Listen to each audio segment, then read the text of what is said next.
Most people think the only difference between standard surround sound and Dolby Atmos is that it simply adds support for height channel speakers, which is true. It does add support for height channels of audio, but it's really much more than that. At its core, Dolby Atmos is a 3D object-based audio processing technology.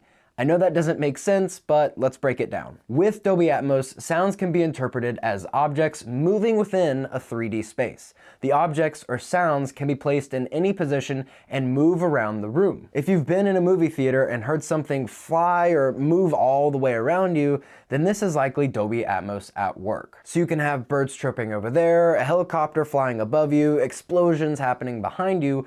All of these sounds are one or more objects placed there by the producers of the content. This way, you can hear sounds as they were intended to be heard by the audio engineers. This in turn gives you a far more immersive 3D audio bubble. In terms of channel support for Dolby Atmos, there seems to be a lot of confusion and contradicting information out there. According to Dolby's documentation and their wiki page, Dolby Atmos can support up to 24.1.10 channels of audio. In some other documents from Dolby, Atmos relies on a combination of 9.1 bed channels of audio and can use up to 118 simultaneous sound objects. Every sound in the scene, from a child yelling, a helicopter taking off, a car horn blaring, can be a separate sound object. Each of those sounds comes from a specific location in the scene, and in some cases, they even move. It's kind of hard to truly understand what this means, but as it stands, most home theaters will never reach any of these limits, so these limits don't really matter for most consumers.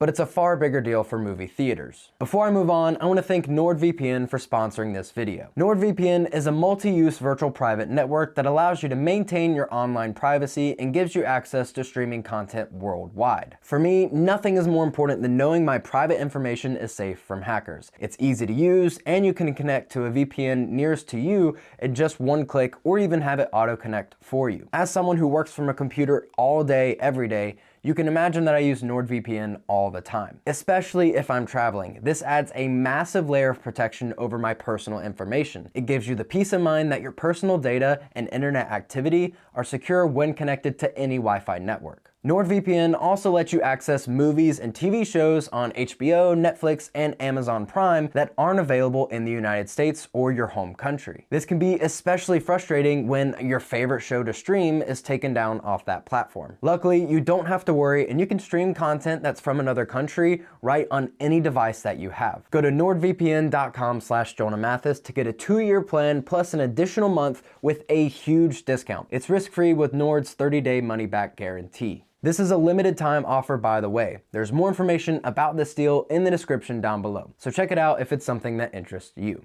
Now that you know what Dolby Atmos is, let's explain exactly how it works. Let's use a movie theater as an example. So in a theater, there are a ton of different speakers and channels of audio. In this example, let's say there are speakers for the front 3 channels of audio, so the left, center, and right channels. There are 5 speakers placed on the left side of the room and 5 speakers on the right side of the room. Then there are 2 speakers on the back left and back right walls. And let's throw in 5 height channel speakers on both sides of the room as well. That's a ton of speakers, and there's a lot going on right now, but just bear with me. Now let's say there's a big fireball placed right in the center of the screen. As that fireball moves from the center of the screen to the left, the audio transitions from the center channel speakers to the left channel speakers. Now that we've set the stage, here's how a traditional non-Dolby Atmos system would work. As that fireball keeps moving left off screen as if it were going to circle around you, it's likely that the fireball's audio would be played from almost every speaker on the left side of the theater. All of these speakers would be playing the exact same sounds. While this does give off a great surround sound feeling, with Dolby Atmos, it's so much better. With the Dolby Atmos system, the fireball's audio can travel to and from each individual speaker. So instead of the whole left side of the room being filled with the fireball's audio, it can slowly or quickly travel from speaker to speaker, where each one can be playing a completely different sound than the one right next to it. That's the power of Dolby Atmos. It lets audio engineers, movie and TV show producers, and film directors make their content so much more immersive than ever before. The detailed, very specific movement of sound helps your brain suspend disbelief and feel as if what you're watching is actually real. So how does Dolby Atmos support work? This is a much easier question to answer. In order for Dolby Atmos to work, it must be supported on all devices from start to finish. If one of these things does not have Dolby Atmos support, then it will play standard surround sound and not Dolby Atmos. This includes the audio device, whether it's a soundbar or audio video receiver, the media player, Fire TV, Blu-ray player, game console, etc., and the actual content, the movie, TV show, or game that you're watching. This can also include the TV if you are using HDMI ARC, eARC, or using a smart TV app and sending the audio to a soundbar or AV receiver. Again, if one of these things doesn't support Dolby Atmos, then you will not get Dolby Atmos audio.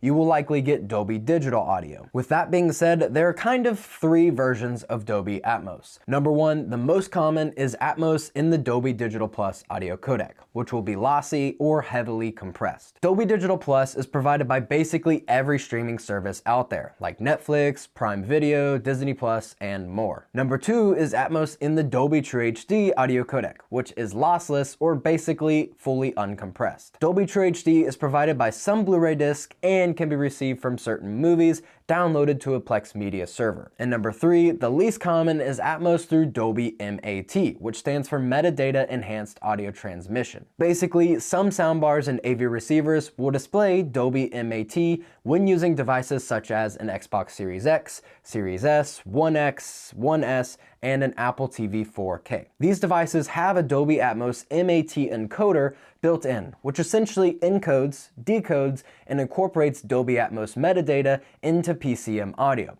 This allows listeners to get Dolby Atmos effects even when using PCM audio. It's really cool. It's still pretty uncommon as only a handful of devices actually use it, but it's still quite interesting. Another important distinction to know about regarding Dolby Atmos support is when you are using HDMI ARC. Some older TVs manufactured before 2017 may have HDMI ARC, but that port may not support Dolby Digital Plus, only Dolby Digital, which means it doesn't support Dolby Atmos. Most TVs made after 2017 that have an HDMI ARC port will likely support Dolby Digital Plus. And again, this only really matters if you're using HDMI ARC to transmit audio from devices connected to the TV. If your media player is connected directly to a soundbar or AV receiver via HDMI, this doesn't apply. And if your TV and audio device both have HDMI eARC, this doesn't really matter either.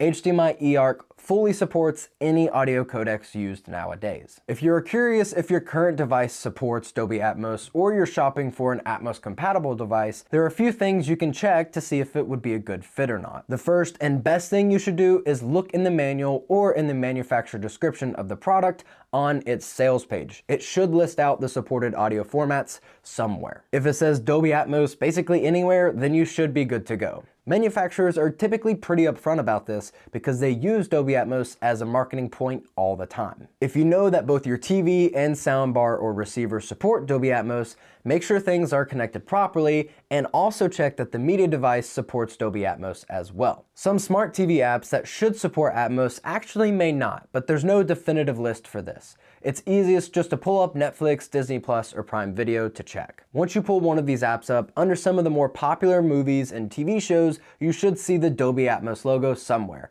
If you don't, it's possible that the Smart TV app doesn't support Atmos. In this case, you can try it on a separate media player, like an NVIDIA Shield, Roku, Fire TV, etc. I personally believe it's always best to use a separate media player to watch Netflix or any other streaming service. The media player will 99% of the time run and work a lot better than the TV's built-in smart apps. Last but not least, I want to tell you about Dolby Atmos Music. Atmos Music is Dolby's way to take your favorite music that you listen to, no matter the genre, and add more dimensions to it. Instead of a simple stereo sound that only has a left and right channel of audio, Dolby Atmos Music works very similarly to how normal Dolby Atmos works. It allows music producers to place different instruments, beats, and sounds all throughout a 3D space. So instead of audio being played from only in front of you or being artificially upmixed to surround, The music can be natively mastered in this format to immerse the listener more than ever before. The result will be very noticeable when listening on an Atmos Music supported platform, like what's available on Tidal, Amazon Music, and Apple Music. The results are significantly better than listening to stereo audio, but there are still some improvements that could be done in the future. Many tracks haven't natively been produced in Dolby Atmos. A lot of them have been remastered or simply upmixed to Dolby Atmos, so the results can vary from really bad and odd sounding to really good. Time will only tell if this format sticks and becomes popular with tracks from major artists and producers. Dolby Atmos music can be streamed all the way from a simple pair of headphones to a Dolby Atmos enabled home theater system. However, the results for these different audio devices will vary greatly. I hope this video was helpful in explaining what exactly Dolby Atmos is, but if you have any other questions, just drop me a comment down below, and I'll do my best to answer it, or I'm sure somebody else that knows more than me will be able to answer it as well. Thank you all for watching, and I'll see you in the next one.